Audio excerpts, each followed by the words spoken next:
આજરોજ સાંજના સમયે જૂનાગઢ જિલ્લા પોલીસ કંટ્રોલ રૂમને તાલુકા પોલીસ સ્ટેશન વિસ્તારના ખડિયા મેંદરડા જે રસ્તો નીકળે છે તેની બાજુના ખેતરમાં એક ખુલ્લી હોડીમાં ઇંગ્લિશ દારૂનો જથ્થો હોવાની માહિતી મળેલી. તેના આધારે તાલુકા પોલીસ દ્વારા ઘટના સ્થળે જઈ અને ઇંગ્લિશ દારૂનો જથ્થો મળી આવતા 477 બોટલનો જે કેસ કરવામાં આવેલો છે.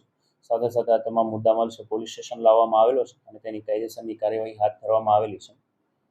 તેમજ આ વાડી માલિક અશ્વિનભાઈ મહેતા દ્વારા તાલુકા પોલીસ સ્ટેશનમાં અરજી આપવામાં આવેલી છે, જેમાં તેમણે જણાવેલું કે તેમના પર કે તેમના પરિવારના સભ્યો ઉપર આજ દિન સુધીમાં કોઈ પોલીસ કેસ થયેલો નથી, પરંતુ પોતાની વાડીએ આ ઇંગ્લિશ દારૂનો જથ્થો આમ આદમી પાર્ટીના ઉમેદવાર અને તેના કાર્યકર્તાઓ મળી અને પોતાની વ્યક્તિગત પ્રતિષ્ઠા ખરડાય તથા પક્ષને નુકસાન થાય, પોતે બીજેપી સાથે જોડાયેલા હોય તેના માટે આ આખું કાવતરું ઘડી અને નુકસાન કરવાના ઈરાદાથી સસ્તી પબ્લિસિટી મેળવવા માટે આ પ્રકારનો આખું કાવતરું કરેલાની આક્ષેપ કરતી અરજી કરેલી છે. તેમજ તાલુકા પોલીસ સ્ટેશન પાસે તટસ્થ અને નિષ્પક્ષ તપાસ થાય, ખરેખર આ દારૂ ક્યાંથી આવેલો છે, કોને ત્યાં મૂકેલો છે અને સૌથી પહેલાં ઘટના સ્થળે કોણ પહોંચ્યું, આ તમામ હકીકતો સામે આવે તે માટે જે અરજદારે અરજી કરેલી છે. હાલ તાલુકા પોલીસ સ્ટેશન પીઆઈ દ્વારા આ બંને બાબતોની તટસ્થપૂર્વક તપાસ શરૂ છે. મારું ગામ આણંદપુર, હું અશ્વિન આહિર.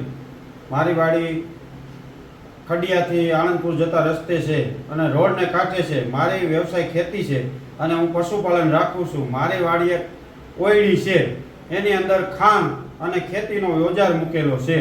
તાળા મારેલા હોય નહીં કોઈ દી, પણ એની અંદર ગોપાલ ઇટાલિયાના માણસો આવી અને દારૂ મૂકી અને પછી પોલીસ સ્ટેશને જાણ કરી અને મારી માથે ફરિયાદ કરેલી છે. અને આમ ખેડૂતોની વાતો કરે છે અને આમ ખેડૂતને ફસાવ્યો છે. ટૂંકી લોકશાહના મેળવી અને આ બધું ષડયંત્ર કરેલું છે. અને મારે એક જાતનું વ્યસન નથી અને મારા પરિવાર માથે આજની તારીખમાં કોઈ પણ ગુનો નથી. એટલા માટે આની યોગ્ય તપાસ થાય એવું હું પોલીસ સ્ટેશનમાં વિનંતી કરું અને મને યોગ્ય ન્યાય મળે. રમેશભાઈ સાયરિયા, અહીંયા આ અત્યારે દારૂની બોટલો છે, કઈ જગ્યા એક્ઝેક્ટ જગ્યા કઈ છે?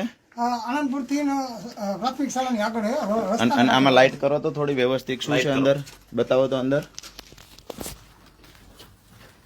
જમાદાર